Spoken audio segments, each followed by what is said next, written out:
విజయనగరం జిల్లా శృంగవరపుకోట నియోజకవర్గంలో 10వ తరగతి ఫలితాల్లో ప్రతిభ కనబరిచిన ప్రభుత్వ పాఠశాలల విద్యార్థులను ఎమ్మెల్యే కోళ్ల లలిత కుమారి ఘనంగా సత్కరించారు. లక్కవరపుకోట మండలంలోని ఎమ్మెల్యే క్యాంపు కార్యాలయంలో నిర్వహించిన కార్యక్రమంలో ఎస్ కోట, జామి, వేపాడ, ఎల్ కోట, కొత్తవలస మండలాల ప్రభుత్వ పాఠశాలలో టాప్ 5లో నిలిచిన విద్యార్థులను ఎంపిక చేసి ఆహ్వానించారు. విద్యార్థులకు శాలువాలు, జ్ఞాపికలు అందించి అభినందించారు. గ్రామీణ ప్రాంత ప్రభుత్వ పాఠశాలల్లో చదివి ప్రైవేటు పాఠశాలలకు దీటుగా ర్యాంకులు సాధించడం గర్వకారణమని ఎమ్మెల్యే అన్నారు. విద్యార్థుల విజయంలో తల్లిదండ్రులు, ఉపాధ్యాయుల కృషి కీలకమని పేర్కొన్నారు. కార్యక్రమం అనంతరం విద్యార్థులతో కలిసి విందు భోజనం చేశారు.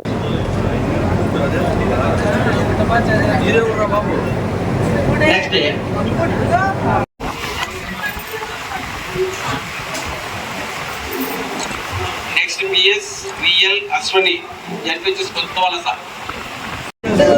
Kothapalem village 587 marks 587 marks D Srujana. Next ready ఉండాలి మీ మనోజ్.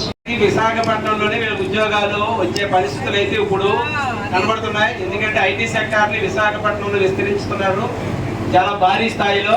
హైదరాబాద్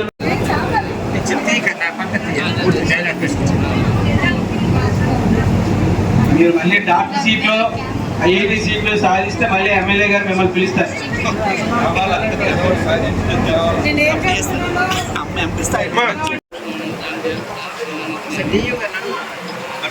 ఇంజనీరింగ్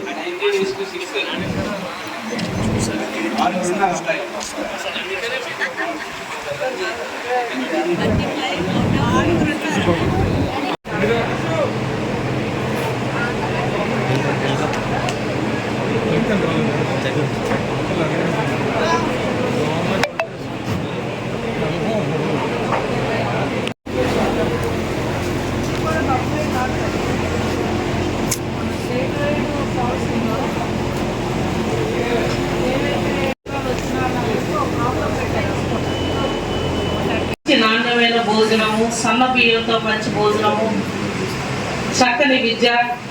ఎవరైతే మన ఉపాధ్యాయుని సోదరులు ఉన్నారో కార్పొరేట్ కంటే ధీటుగా ప్రభుత్వ పాఠశాలలో మీకు విద్యను బోధించడం, వాళ్ళ ఒక క్వాలిఫైడ్ టీచర్ స్టాఫ్ ఉంటారు. నిజంగా మీరు ఎంతో అదృష్టవంతులు. ఆ విధంగా ఇవాళ మన ప్రభుత్వ పాఠశాలలో ఒక పక్క బలోపేతం చేస్తూ గౌరవ రాష్ట్ర ముఖ్యమంత్రి వర్యులు ఎంతో ప్రతిష్టాత్మకంగా కేజీ నుంచి పీజీ వరకు ప్రభుత్వ పాఠశాలలో ఉచిత విద్యను అందజేయాలని మరి ఇవాళ నేపథ్యంలో మీకు రాష్ట్ర వ్యాప్తంగా కూడా ఎక్కడ చూసినా అంటే మా వాళ్ళు దెబ్బలాడతారు. టాప్ 10లో కూడా ఆడపిల్లలే ఎక్కువ మందికి రిజల్ట్ కూడా రావడం కూడా మా మహిళా శక్తికి ఇది ఒక నిదర్శనం అని నేనైతే భావిస్తూ మనస్ఫూర్తిగా తల్లిదండ్రులను కోరేది ఒకటే, మనకి మగపిల్లలు ఆడపిల్లలు అనేది కాకుండా వాళ్ళ కాళ్ళ మీద వాళ్ళు నిలబడడం కోసం తల్లిదండ్రులు కూడా మన ఆడపిల్లలు విద్యలో ప్రోత్సహించి ముందుకు నడిపించాలని ఇవాళ మారింది సమాజం. మేము కూడా తల్లిదండ్రులు మారాం. పోటీ ప్రపంచం, ఎంత చదువుకుంటే అంతవరకు చదివించడానికి తల్లిదండ్రులు కూడా ఇవాళ మేము ప్రోత్సహిస్తూ ఉన్నాం. ఆ విధంగా ప్రభుత్వం ప్రోత్సహిస్తూ ఉన్నారు. ముఖ్యమంత్రి గారు, ఉప ముఖ్యమంత్రి గారు, విద్యామంత్రులు ప్రోత్సహిస్తూ ఉన్నారు. మరి అదేవిధంగా మీరు కూడా బాగా చదువుకుంటూ ఉన్నారు. మరి అదేవిధంగా భవిష్యత్తు రోజుల్లో కూడా మీ ఆలోచనలకు అనుగుణంగా మేము కూడా మీ అందరికీ తోడుండి ముందుకు నడుస్తాం.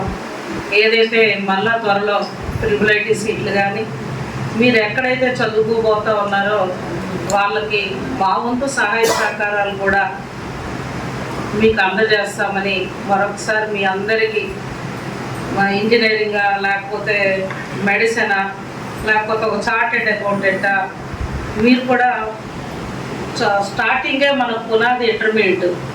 ఆ ఇంటర్మీడియట్ బాగుంటే మన లైఫ్ స్టైల్ జీవితమే ఒక చాలా కీలకమైంది. 10th తర్వాత ఇంటర్మీడియట్ ఎవరైతే బాగా ఒక ఆలోచనతో ఒక అడుగు ఏ విధంగా వెళ్ళాలి అసలు మన జీవితంలో అనడానికి ఇంటర్మీడియటే వ్యక్తికి పునాది. మరి ఆ దిశగా కూడా మీ అందరూ ఆలోచించి ముందుకు అడుగులు వేయాలని మీ అందరినీ మనస్ఫూర్తిగా కోరుకుంటూ, మరి ఏదైతే నేను ఇక్కడ ఎల్కోడు మండలంలో మరి గంగుపూడి పాపను కూడా దత్తత తీసుకోవడం జరిగింది. అదేవిధంగా తన చదువు నిమిత్తం నా వంతు సహాయాలు కూడా సంవత్సరానికంటే తనకు మెడిసిన్ చేద్దామని ఆ అమ్మాయి పట్టుదలగా బైపీసీ తీస్తారని కూడా చెప్పడం జరిగింది. నా వంతు సహకారాన్ని అందజేస్తారని కూడా చెప్పాను. మీకు ఏ విధమైన సహాయ సహకారాలు కావాలన్నా దయించి